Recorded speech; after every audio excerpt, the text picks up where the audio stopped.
I can only film when you're stopped. It's against the law to film when you're driving in Tokyo, which is probably really smart. Hey everyone, it's Matt Munson here. Welcome back to the Project Workbench. In today's video, I'm super excited to share with you an experience that I've wanted to have for a couple of years now, magnified so for at least 1 year, and that is driving go-karts through the streets of Tokyo. I actually tried to do this last time I was here about a year ago, but here's the catch. If there's one thing you take away from this video, let it be this. You must have an international driver's license in order to do this, and they do not issue them here. You have to get it in your home country. So if you're in the United States, head on down to AAA, walk in there with your membership, drop the 20 bucks for a set of photos and the 20 bucks for a driver's license, and you'll walk away with it that day. Without that, it's a no-go, and there's no way around it. Believe me, I tried. Okay, so with that said, for some reason, I was able to capture a ton of footage from this ride. I actually didn't think I was going to, because this camera I'm using, the DJI Pocket 2, is not an action camera. I had a little armband thing that's used for like conventions for like holding your wallet or your phone or something, and it was strapped to my arm, and I just dropped the camera in there. It wasn't really like a formal mount, and so the camera was kind of going all over the place during the ride, but to my surprise, I recorded way more than I thought I was going to. So I'm faced with a dilemma. Do I share with you all that footage, or do I just cut it into like a 5-minute highlight reel? Option B is, would it be option C? Option C is do both. So what I'm going to do in this video is show you as much footage as I could salvage. There's definitely some stuff that didn't come through. So I'm going to cut it down. It's going to be a long video, but I thought what I could do to distract and entertain you while you're watching it is actually read to you the journal entry I made describing this experience from start to finish. So this is going to be pretty thorough. You'll hear about what it was like from start to finish, checking in with the Monkey Karts. That's the company I went with, by the way. And I went with their 90-minute tour, by the way, which was the right choice. So that's the setup. Let's get things rolling.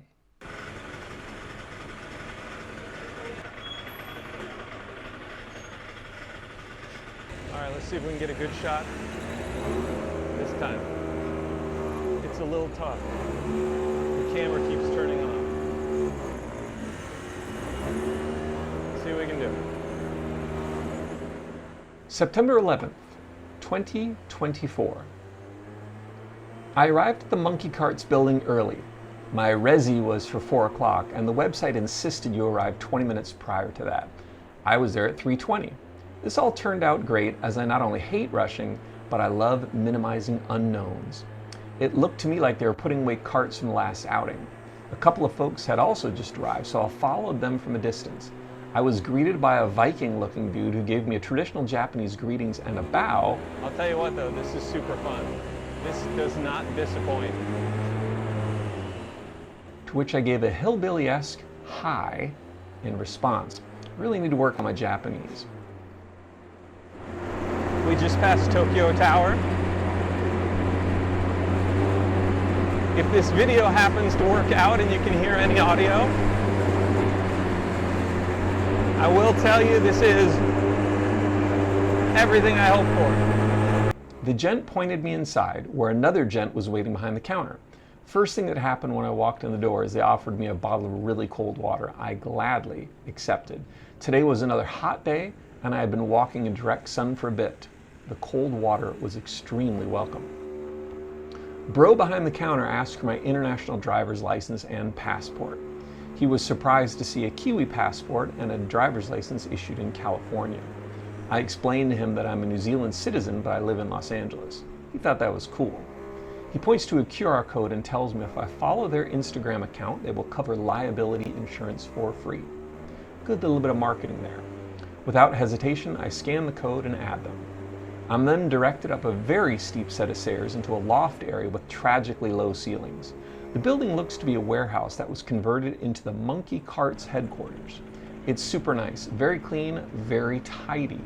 There were lockers upstairs where you could stow your bag, no extra charge. There's a kitchen there with a fridge filled with more waters. I think I'm getting some pretty good footage. I guess that's a TBD, huh? We shall see. But who cares? What's important is the clothes rack filled with costumes. This, of course, is my jam. From what legend tells us, up until a few years ago, you could get Mario and Luigi costumes. That was the state of the union when I first discovered these go-kart rides through Tokyo. I thought that was truly awesome. But apparently, Nintendo caught on after there was an accident with one of the kart companies. Yes, there's more than one, and issued a cease and desist. And fair enough, I mean, come on. It just sucks for me because I wanted to dress as Mario. They still have a ton of Pokemon-inspired stuff, maybe even actual Pokemon. The two people who I walked in behind have chose Pikachu head wraps but no costumes. I heard the woman say something like, "It's so hot outside, I don't want to wear a onesie and boil alive." Hello! Wise words, but they had no effect on me. I was gonna live the dream.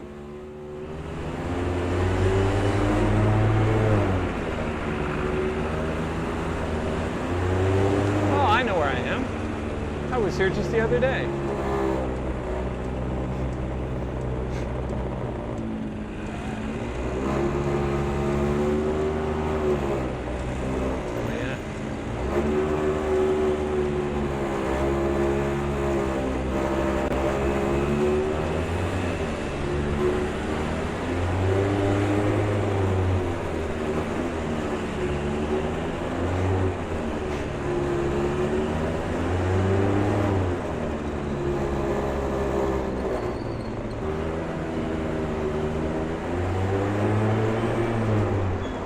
I'm in Roppongi right now. There's that artwork that I posted just the other day to my Instagram, Matt Munson Adventures. I selected what I think was a Godzilla-themed onesie. Maybe it was just a big green lizard onesie. Who knows?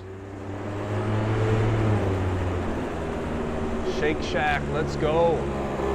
It had little mittens you could put your hands into to give you felt claws. It fit like a charm, which surprised me. I actually kind of looked good in it. Kill Bill, over there somewhere, or so I'm told, when I checked myself out in the mirror. Right before leaving for the ride, I grabbed a Naruto hat and some Minecraft-looking sunglasses to complete the outfit. But there was still business to attend to up in the loft. Just sitting there in the air-conditioned room was delightful. There were a few couches set up for lounging, windows to peek out of. It was all quite nice. It felt like a very polished operation. They were very purposeful about making a good experience for the drivers. There were 5 of us total in this group. I think the size of the groups are 6 to 8. Based on the number of carts I saw in the garage, that's my guess. And they have a couple tours running simultaneously.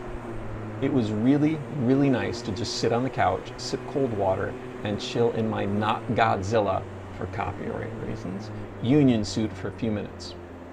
Not much chatter among the group members, even though we all spoke English. Oh, they booked the tours by language, by the way. There's no danger of having like a group with members that all speak different languages.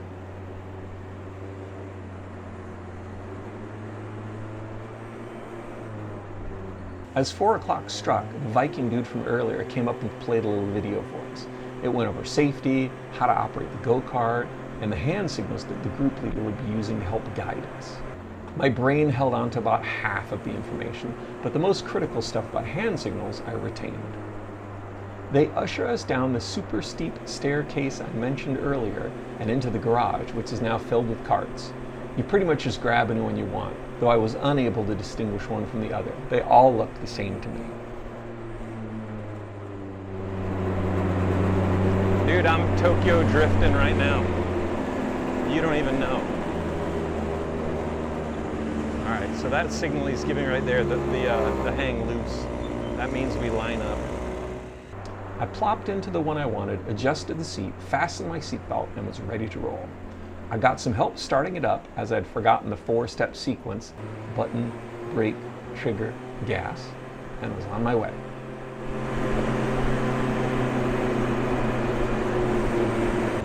So far, this is absolutely amazing. This is fantastic. Everything I hoped for. We just took some photos. Yeah, all right, let's get ready for some more.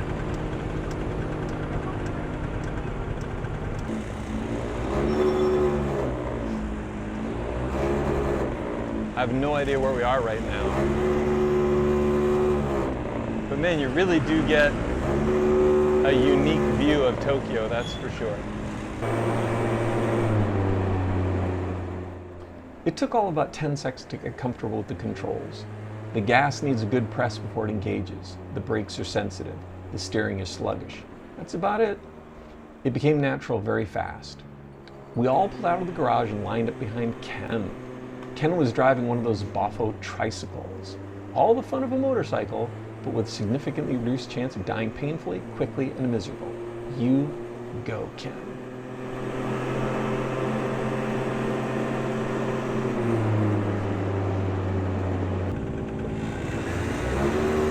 Let's get it on!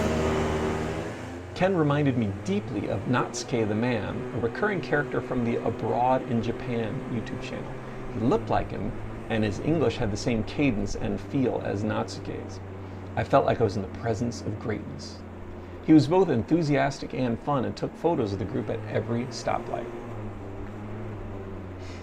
I avoid cliche, I really do, but it's so hard to put into words how amazing this experience was. I like it. The dude takes pictures at like every stop sign. I always hate it when people say, I have no words, because clearly you have 4 at least and you just said them. Silence would be the indicator that you have no words. I joke. But seriously, I've wanted to have this experience for years, especially since my last trip to Tokyo, where it was denied to me due to lack of international driver's license. The open cockpit is really the first thing I noticed. It put a little bit of fear into me, but I just had to put it aside. I'm sure this is dangerous. Not as dangerous as riding a motorcycle, but maybe so in different ways. You're very low to the ground. I imagine it makes you difficult to see for people in trucks.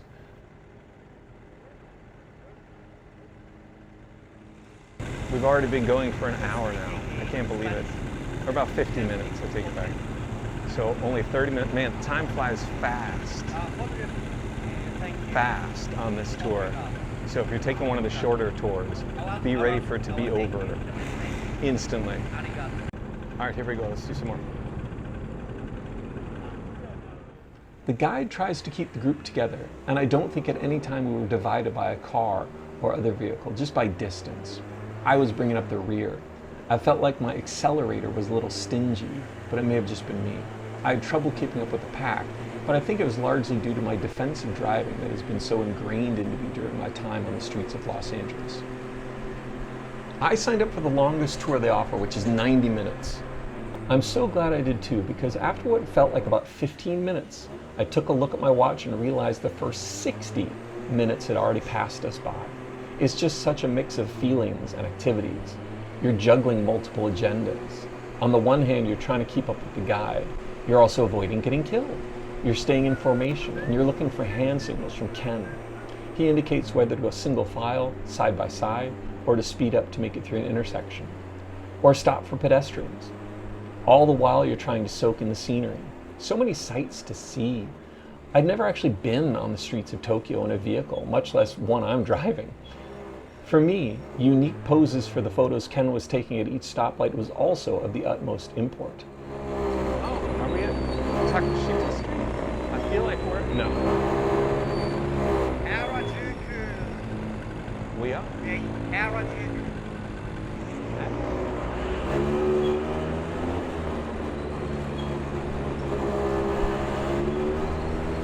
I think it's just down the bottom of the hill here. Yeah, this is it. Yoshinoya, that sounds good. So this is where I was just the other day. I was juggling my gimbal camera, which I was wearing a little shoulder harness for, and making sure it was on and working frequently. In hindsight, I should have done this differently. Either should have rented a GoPro from Monkey Karts, which they offer, or made a much better harness for my camera. It kept slipping and turning itself off. I still got a ton of footage, but it was pesky. It took up a lot of my attention. Ken was also very encouraging when it came to waving to onlookers. I forget how startling it must be for a pedestrian to see a group of 5 costumed go-karters drive by, especially given all the noise the machines kick up.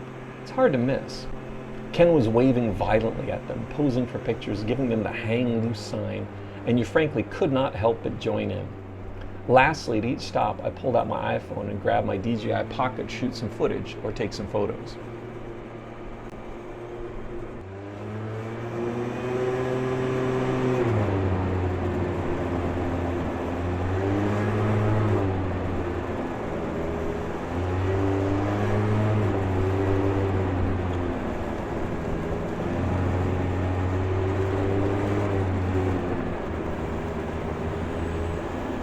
Oh yeah, it's up ahead. Shibuya Crossing.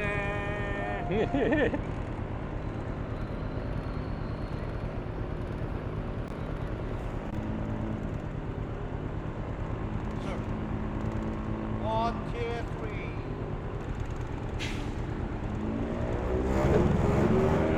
Here we go, Shibuya Crossing.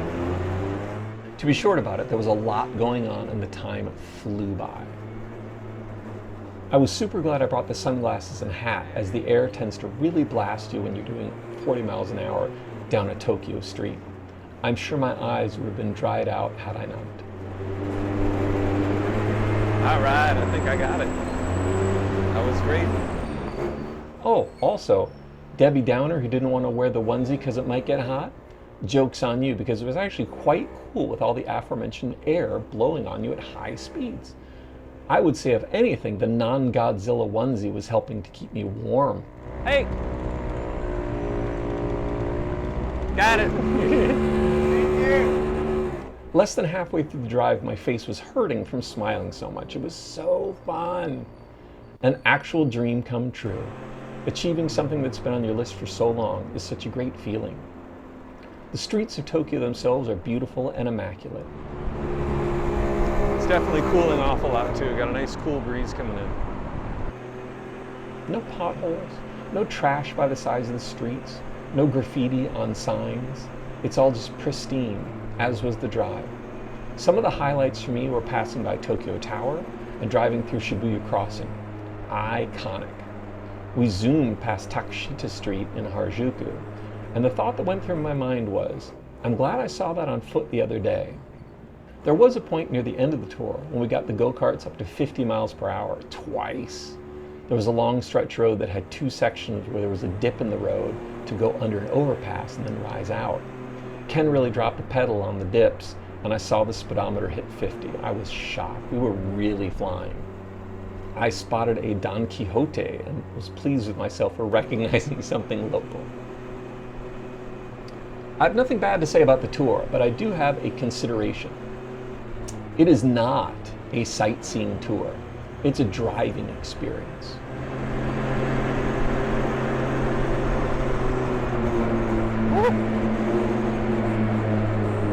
Don Quixote!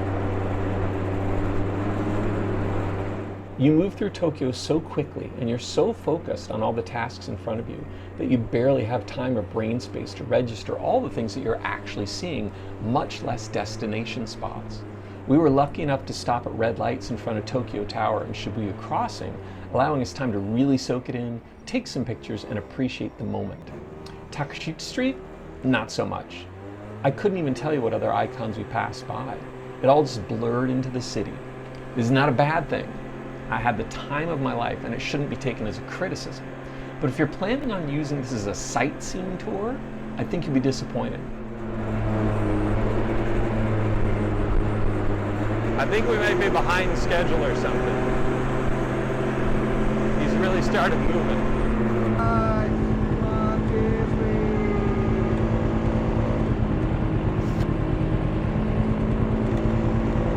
We just went really fast. We hit 50 miles an hour.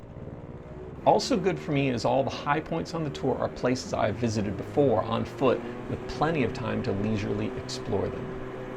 I just checked the website for specifics.